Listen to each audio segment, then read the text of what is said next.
keepers of the culture, Deborah Pierce Fakule. And Cheryl Hinton. Today, our guest is Deborah Ricks, author of the book, Love Addicted, One Woman's Spiritual Journey Through Emotional Dependency. Come on back and hear about it with us.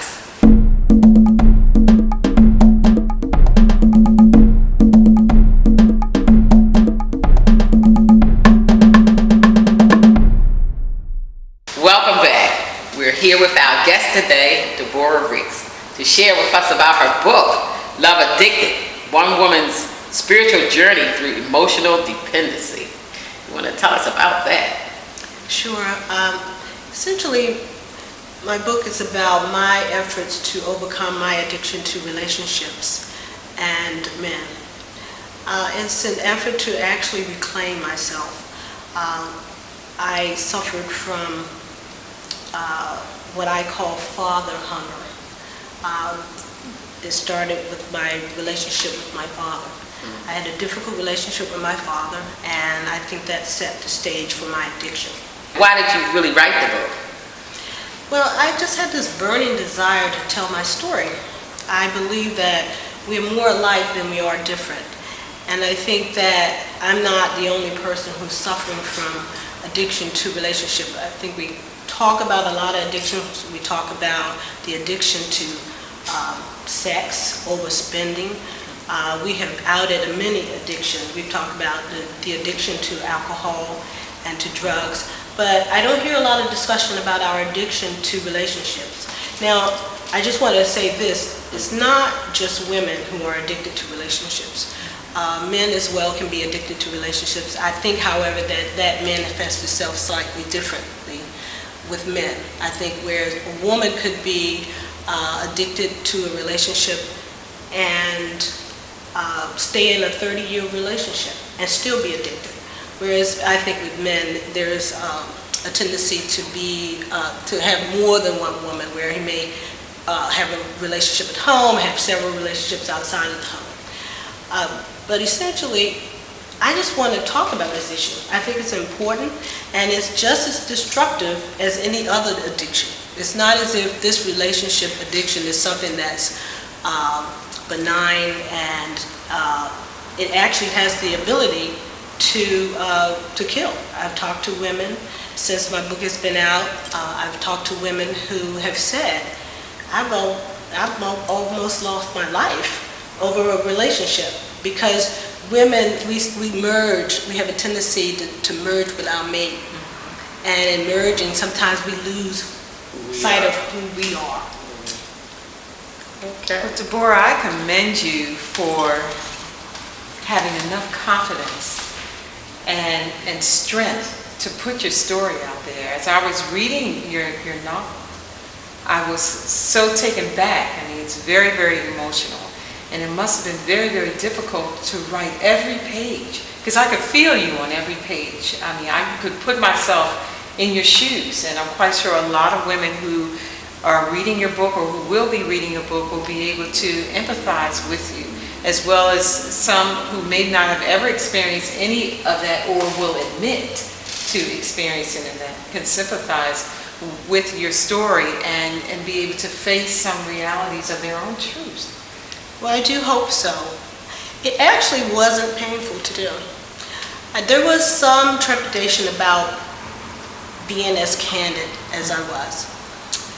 However, I'm a journaler. I've been journaling since 1985. And because I journal, I'm used to putting my honest feelings and thoughts on paper. And, I feel that this was divinely inspired. It wasn't something I sat down one day and I said, I just want to write a book. But it was something that just kept pulling on me, saying, tell your story, write a book. Tell your story, write a book. And it's been I would say it's been a very challenging journey. I started back in 1998, the summer, so it took me about 7 years to write this book. And it was cathartic at points. I talk about in Love Addicted, I talk about when I was 16, I was raped. And I put that out there because I know I'm not the only woman who was sexually violated. Some women have been sexually violated within their homes. And so they say 1 out of 4 women will experience some sort of sexual violation. Now, I've worked with battered women. I am also an attorney, and so in my relationship with women, representing battered women, I've seen all manner of abuse that women have suffered. So I just want to put it out there that you can overcome anything. You know, I was raped at gunpoint, and for I guess all my adult life, I haven't talked about it. It wasn't something that I needed to talk about with other people. My family knew about it, but I felt like put it out there and help somebody else face her truth and understand that though your body may be violated, nobody can violate your spirit. That's something that you hold on to. And so the story for me is, it was, as I said, that piece was cathartic, but essentially it was sort of easy to do because I'm a journaler. I write all the time. I write daily. That's good. I write myself, and I find that writing on a daily basis kind of frees me of things that are on my mind. I can put it on paper and kind of get it out my head and that kind of stuff. So I know that helps. I keep saying myself, I'm going to do a book. Now I'm saying I'm going to do one. Well, go on. I haven't done it yet, but I'm saying I'm going to do one. But I have a lot of writings all around the place too. I tell my children if anything happens to me, publish them. Right. Yeah, well, I think if you have a story to tell, you have to do it. I believe that what we keep in us can destroy us. I believe that we all come here with a purpose, and I talk about that in my book, because essentially my journey has been about reclaiming who I am, because I believe all of us as children are damaged.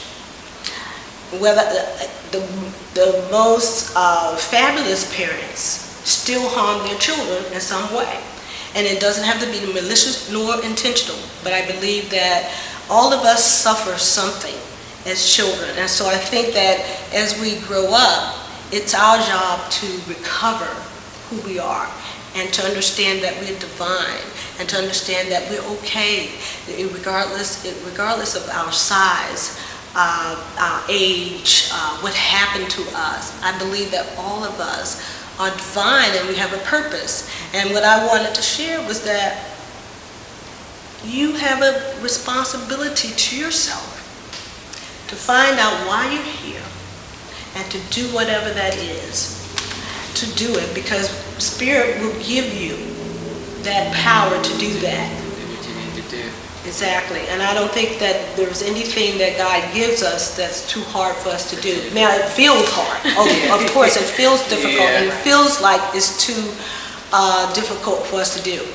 I was talking to a friend the other night. She is moving from Baltimore to Arizona. Wow. And everybody wants to know, why are you doing this? Why are you doing this? Are you running away? And she knows that she is supposed to do something, not just here, but she feels she's been called to minister to people. And yet she's not ready to surrender. And I told her, I said, until you surrender, you will not be able to do anything else effectively. And I sincerely believe that. I believe that we all have a purpose. And I don't believe our purpose is a small, narrow thing. I think, however, that we may have this huge purpose, and out of that, a lot of other things will come. Yeah. So tell us about the title of your book, Love Addicted. I mean, it's a very powerful title. And I don't think a lot of people would see themselves as addicted to this thing called love. Or why would that be looked upon, or could it be looked upon as a negative thing? Or is it a very positive thing? I guess it could go either way. I found your title to be very inspiring, but at the same time, it was very curious. Mm-hmm. Well, it's really not love if it's addiction. Mm-hmm. I call it love addiction or love addicted because I thought what I was doing, well, I tried to love. I thought I was loving. But when I really, faced the truth about it, what I was doing was attaching myself to a man. I think, sadly, that a lot of what we do is not love. I think we call it love. Oh, I know that's right. You know, I say that's the most misused word in the English language is love. Right. Because the things that people do and they say, but I love you, those, they don't go together, they contradict. You know, if you read what love is defined in the scriptures, it doesn't say anything about you hurting anybody. You're not selfish if you're loving. You don't take vengeance on people if you're loving, but people will say they love, but all that they do does not reflect love in any way. So I agree. And so that's, if I put those two words together, because a lot of people will do things, including myself. I was in a relationship, I was married, and during that time I tried with everything in me to love my spouse, but I really hadn't learned how to love. I hadn't been taught. I didn't know how to give of myself. I didn't know how to surrender. I didn't know how to hold my tongue when I needed to and to speak up when I needed to. I didn't know how to give something that I didn't have for myself. I didn't have self-love. And so I think love, one of the best definitions I've heard for the word love, or this thing we call love, is M. Scott Peck, the author of The Road Less Traveled, said that love is the willingness to extend oneself for another's spiritual growth.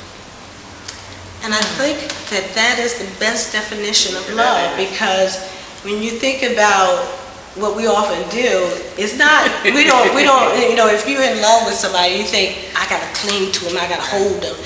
Whereas real love, if that person would do better away from you, true love will say, okay, I'm gonna release you, I'm gonna let you go. True love will make you do things that are contrary or seemingly contrary to your own best interest. because you put other people first when you love. You put that other person first. That's right. Yes. Well, on that note, we're going to go to a break, and we'll be right back with the Talking Drum with our guest, Deborah Ricks.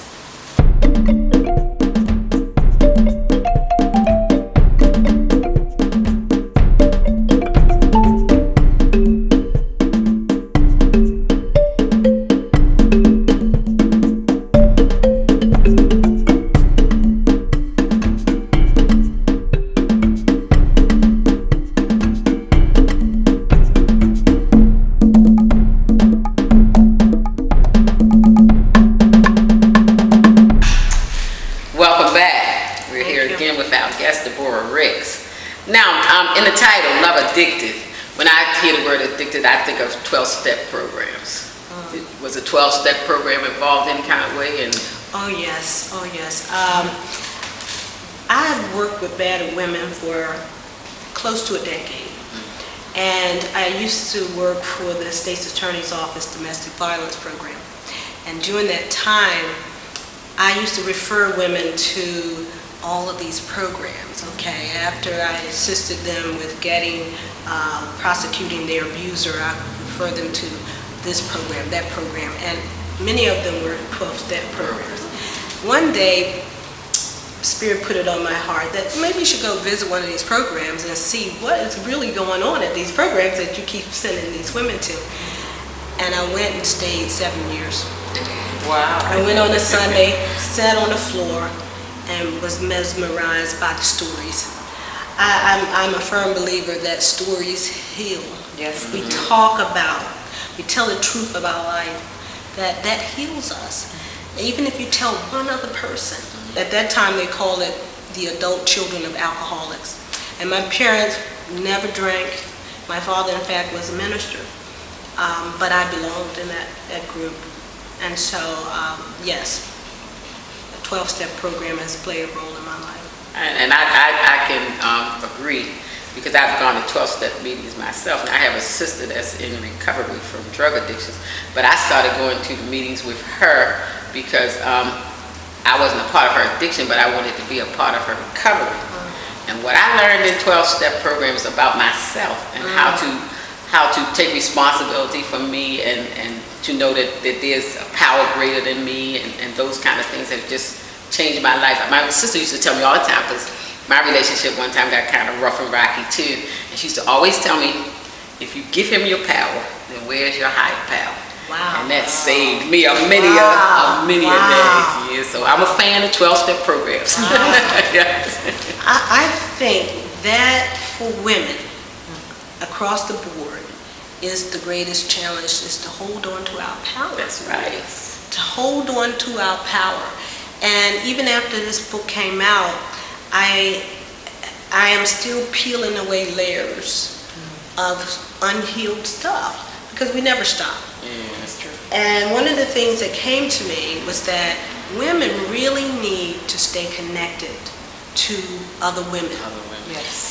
You could have your husband, your lover, your spouse, your best friend that's a male, but there's nothing like another woman who you can just lay bare with. Deborah, I have been reading your book. I'm not quite finished with it yet, but it really brought to mind a lot of issues with me personally, as well with the women that I work with at a community college here in Baltimore City. And it's really a very important thing that you mentioned earlier, that women must stay connected to one another. And it has nothing to do with any gender issue. It has something to do with sisterhood. And no matter what our hue is, we still must remain connected, because we do lose each other when we become connected to who we assume loves us, you know, in a relationship. That sisterhood is really critical in this. And I've noticed that more times than not that it happens. And going into 12-step programs or any kind of women's support group, you know, all the stories come to fruition. Wouldn't you agree, Deborah? I most certainly would. And the program that I used to attend was a women's meeting, okay? And not only did I go myself, I used to take my children. And I would take my children, first of all, because to have them with me, and later to learn, for them to hear things and learn things that they help make them make better decisions in life. You know, I firmly believe that although a lot of people thought that I was indeed an addict, because I attended Narcotics Anonymous meetings, and I still go, okay, so you might see me in one. I tell my sister I could have been, okay, because we are so close and we grew up together in the same house. So I don't know what it was that happened to her that sent her that way when something different happened to me. But she always called me cutie on duty. That's our cutie on duty sister, who wouldn't have been involved anyway. But our relationship, I said, even in her recovery, I could see how drugs had just disguised her whole personality. She's a lovely person. Yeah. You know, you couldn't know that in her addiction. But now we're like this, always doing what I always wanted us to do. I used to tell her that I wanted us to be like my mother and her sister. They would spend all day together and go home and call one another on the phone, you know. And my sister calls me every day. Every day. We speak every day. And I'm just grateful. An addiction to me is an addiction. That's right. I mentioned in Love Addicted that your addiction may be food, your addiction may be overspending, it may be alcohol. I want to help all of us get beyond the shame of anything. We're all human beings. We all have trials and tribulations. We all have challenges. There is no perfect human being out there. It doesn't matter how good you look. It doesn't matter how much money you make. It doesn't matter where you live. You will know pain. You will experience suffering. You will experience loneliness.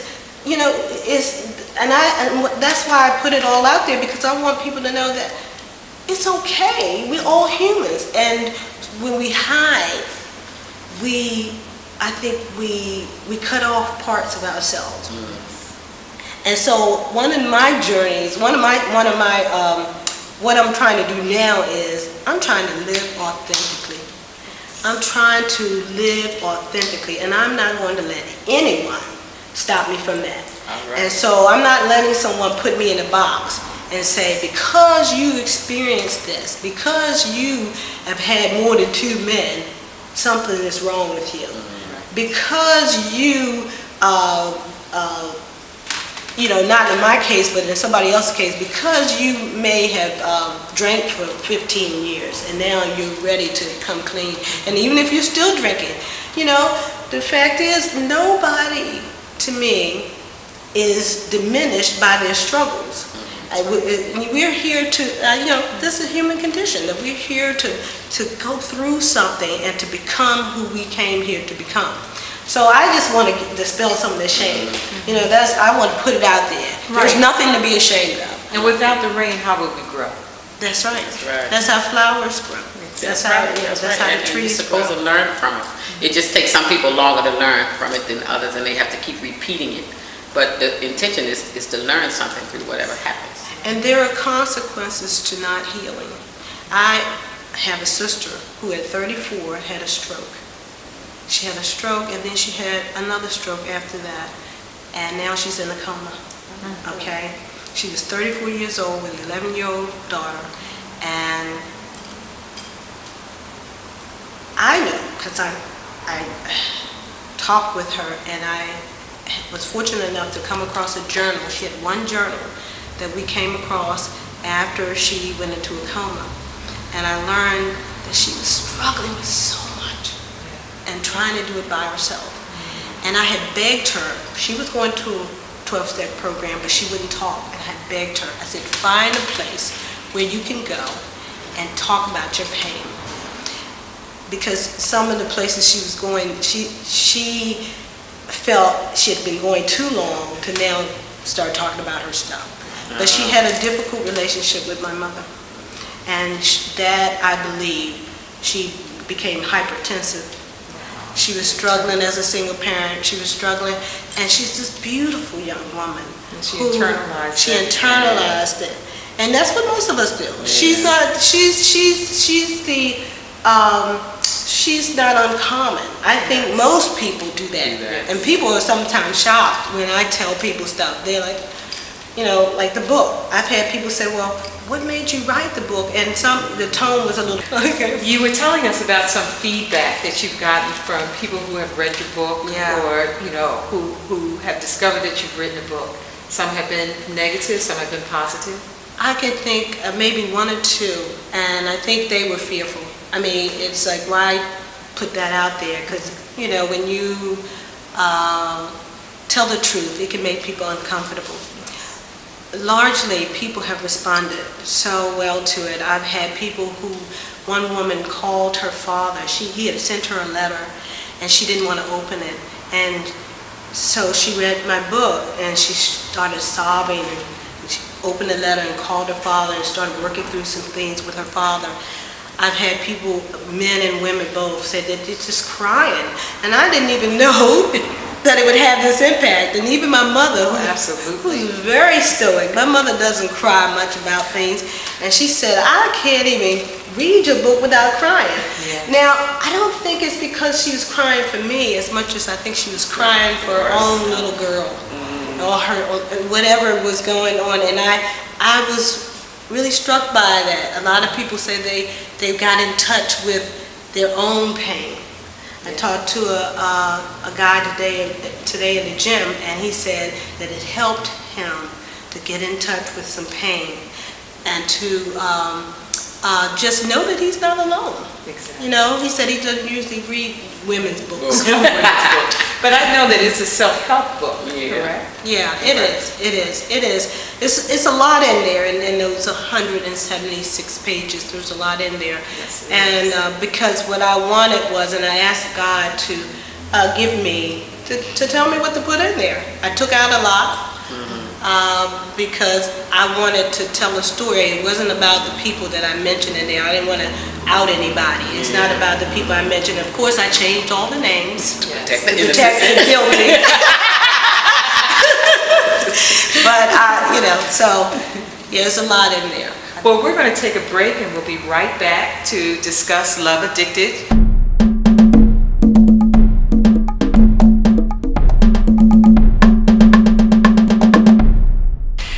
Welcome back to the Talk Drum with Cheryl Hinton, Keeper of the Culture, as well as Deborah Pierce Fakunle. we're interviewing Deborah Ricks, who is the author of Love Addicted, One Woman's Spiritual Journey Through Emotional Dependency. Deborah, tell us what's next with your book and any venues that you're going to be at. Are you going to any conferences coming up?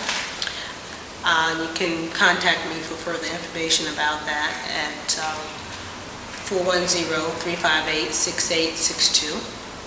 And I'm available to do talks and book signings at churches and organizations, and I really want to connect with the community, the addiction community. Because as I said, love addiction is just one of the addictions, and all of the addictions, there's a certain something that weaves its way through all addictions. So a lot of women who are addicted to drugs are also addicted to relationships. That's why a lot of women who are incarcerated now they may have gotten in there because of a drug problem or because they've been dealing in drugs, but a lot of times it's connected with the man. So I'm available to, as I said, to speak, and you can contact me at my email address is dricks6085@aol.com. And can you repeat your telephone number again? Sure. Slower. It's 410-358-6862. Okay. And if I could just share one thought that's on my mind that I learned from my sister and going to meetings. Pain shared is pain lessened. That's beautiful. That's beautiful. That's essentially, that's my philosophy. That's right. That's beautiful. Well, Deborah, we want to thank you very, very much for coming on to the Talking Drum to discuss your book, Love Addicted, One Woman's Spiritual Journey Through Emotional Dependency. We know that you will touch a lot of people, men and women, and especially younger women as well, those who are just entering new relationships for the very first time. It might be a good book for them to read as well. To help them along this pathway of relationships, because we all have to have relationships at some point. We're all connected to one another, as you said earlier. And also when we talk about your truth, that people should be open and more receptive to talking about what's going on in their life and not internalizing anything. It's a great thing, and we're so happy to have you. And we wish you much success. Thank you for having me. So thank you for joining us for this episode of Keepers of the Culture with your host, Deborah Pierce Fakunle and Cheryl Hinton. And we shall see you next time on Keepers of the Culture. Joshua fought the battle of Jericho, Jericho, Jericho. Joshua fought the battle of Jericho.